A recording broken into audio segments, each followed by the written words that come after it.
What's up, ladies and gentlemen? Welcome back for another Game of Thrones Season 8 death prediction video. I know a lot of you have been asking me to make this video, so I figured I would give some of my early predictions about which characters I think will die in the final season before any real spoilers or photos come out. Let me know which characters you think will die down in the comment section and we can see who gets the most right after Season 8 ends. This video will only be part 1 of my list of characters that I think will die, and I will release a part 2 video with more characters as soon as possible. Just a quick reminder to those of you that don't know, I am doing a new giveaway predictions. My first prediction is Sir Jaime Fucking Lannister. And I know plenty of people who hate this character, but I have to be honest with you, Jaime Lannister has grown on me ever since Season 3. This was a man I hated with a passion during Season 1 and 2, but I have grown to love this character, although he still has some issues with him. The reason why I say this is because I do not want Jaime to die. I would like to see him live some sort of normal life after it's all said and done, but I just don't see this character surviving the Great War. He has pretty much lost all of his ability to defend himself. In fact, he should have died a few times already, but he has been lucky enough to stick around.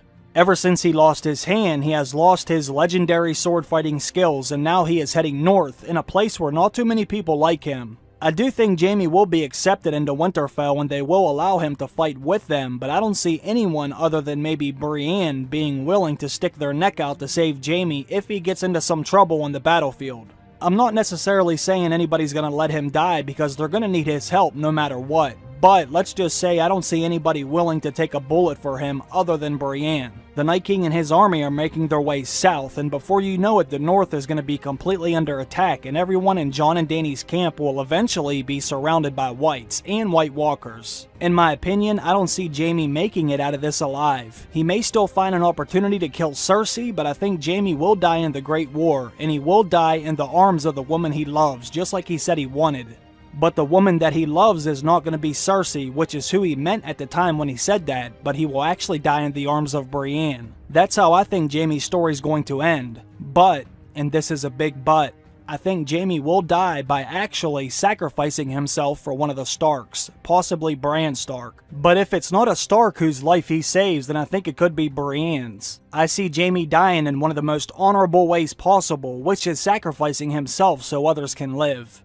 I don't think this is something someone could really imagine Jaime doing back when he was a cocky, handsome man of the King's Guard. But since this story began with Jaime pushing Bran out of the window, I think his story will end by saving one of the Starks. Also, after Jaime dies, I believe Brienne or someone else will make sure Jaime's pages in the White Book get filled with some of the deeds that he has done and will do in the future. So Jaime Lannister. Someone forgot to write down all your great deeds. There's still time. Is there? For a 40-year-old knight with one hand? How can you protect me with that? I use my left hand now, Your Grace. Makes for more of a contest.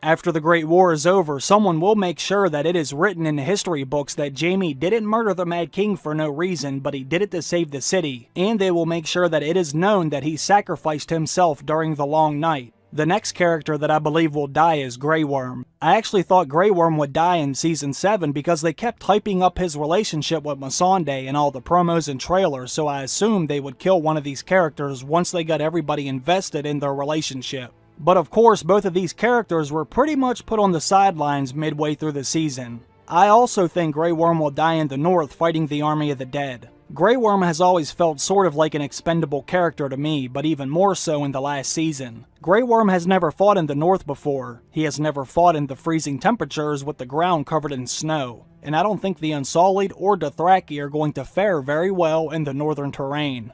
I do think Missandei will survive the entire series, but I think she's going to do it without Grey Worm. They will probably show these two characters connect one more time right before he goes into battle, and then they will tear another relationship apart by killing one of them, and I think that person will be Grey Worm. I also think the entire Night's Watch will cease to exist too. And I made a video specifically about this before, but I will briefly go over my thoughts on this again. Basically, we're going to lose at least half of the remaining characters that are left in this series, and some of the first people to go will be the type of characters that will no longer be needed in the final episode, or I should say during the rebuilding phase, the Dream of Spring phase. I think the Night King and his minions will be stopped for good this time. They will be completely defeated, and they're not going to go to sleep under the ice again for thousands of years. They will be extinct, which means there will no longer be a need for the Night's Watch. The men of the Night's Watch were meant to protect the realm from everything that lies beyond the Wall, but after the Great War is over, there will be nothing left to protect everyone from north of the Wall. The wildlings and other tribes are already either south of the Wall or dead, and once the Night King and his army are dead, then there will be nothing north of the Wall that anyone will really have to worry about anymore. They technically wouldn't even need to rebuild the Wall, because I don't think the others are going to be pushed back up north this time. Like I said, I think they're going to be gone for good. The Wall and the Night's Watch will no longer serve its purpose, and from now on they will have to throw their criminals in a jail cell. No more running to the Wall and joining the Black.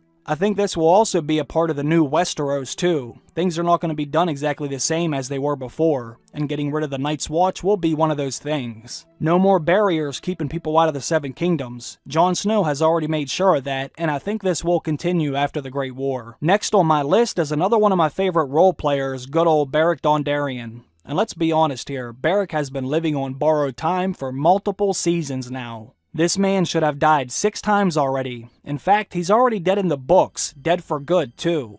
He sacrificed himself to bring Lady Catelyn back to life as Lady Stoneheart, and obviously they never did this in his show, but Beric will die at some point, and I just hope they let him go out in style. Hopefully they will allow him to use his ability from the books and give someone the last kiss. Don't just kill Beric off like he's some run-of-the-mill character, give it some finesse. If it were up to me, I would have him die by giving the last kiss to another major character. I think that would be a cool way to send him off, and it could be another nod to the books. But once again, this is just my opinion. That is something I would like to see happen if they decide to bring him back into the story again, and then ultimately end his story. Speaking of Beric Dondarrion, the next character on my list is Tormund Giantsbane. And it actually hurts me to say this because Tormund is in my top 5 favorite characters of all time. I've loved this character ever since he was introduced, even when he was technically the bad guy. I would hate to see Tormund die, and they damn near broke my heart in the finale when the Wall came crashing down at Eastwatch. It didn't look good for Beric and Tormund, but I'm hoping they can avoid being killed as the dead march through the Wall. I need to see Tormund in the Great War kicking some ass, but I'm afraid he's going to die in the end.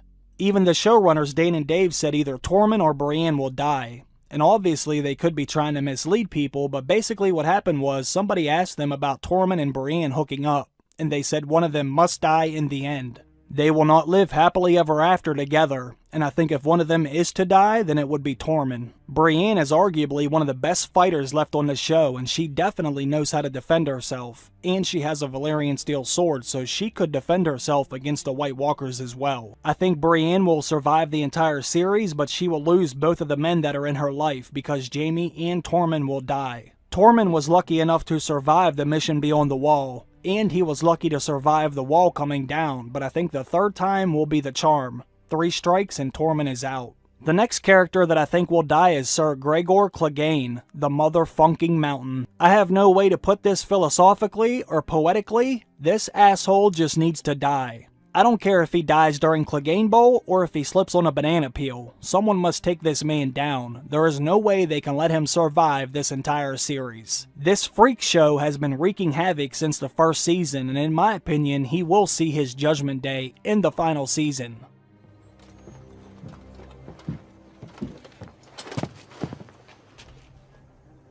Remember me? Yeah, you do. You're even fucking uglier than I am now. What do they do to you? Doesn't matter.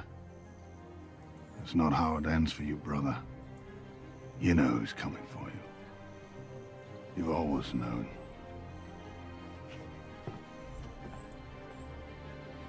You can't have the Hound deliver a bone-chilling line like that to the Mountain and not give us some kind of a payoff. He must pay for what he did to another one of my favorite characters, Oberyn Martell. I am still keeping my fingers crossed for Clegane Bowl, but if I had a second choice, it would be Arya Stark. She still has him on her list, and she hates the Mountain, and I would love to see her take this big man down if the Hound can't do it on his own.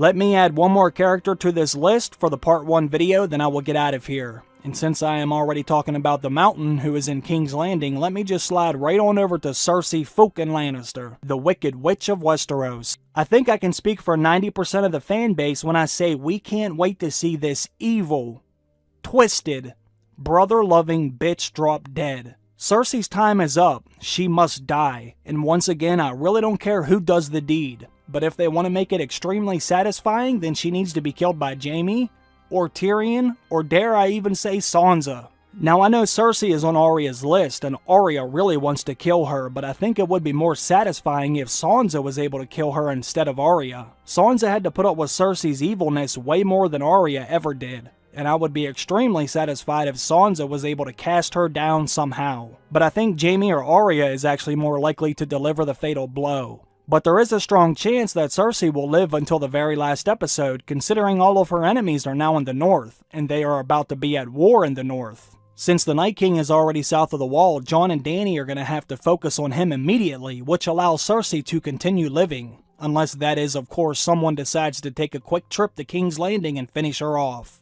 Even if Jon and Dany's forces are completely decimated by the Night King, I still believe they will have enough left over to take care of Cersei and whoever she may have fighting for her in the end. Then someone's going to need to slip behind enemy lines and most likely choke the life from her and end her reign for good. Comment down below and let me know what you think of my list. Do you agree with any of them, or do you disagree and think someone on my list will survive it all? Let me know, because I am anxious to get some feedback on this one. And like I said, this is only part 1, there will be a part 2 to this video soon, and I will list all of the other big remaining characters I have left. Once again, if you're interested in the giveaway I'm doing, the link will be down in the description of this video, just follow that link. There is 3 prizes and there will be 3 different winners, and I appreciate those of you that have participated already. Thanks for stopping by everybody and watching today's video, I appreciate that as always, and I must thank all of my Patreon supporters as well. And a big thanks to all of my new Patreon supporters that I got this week, it truly means a lot to me. I hope you all have a great day, and I will see you in the next one. Bye.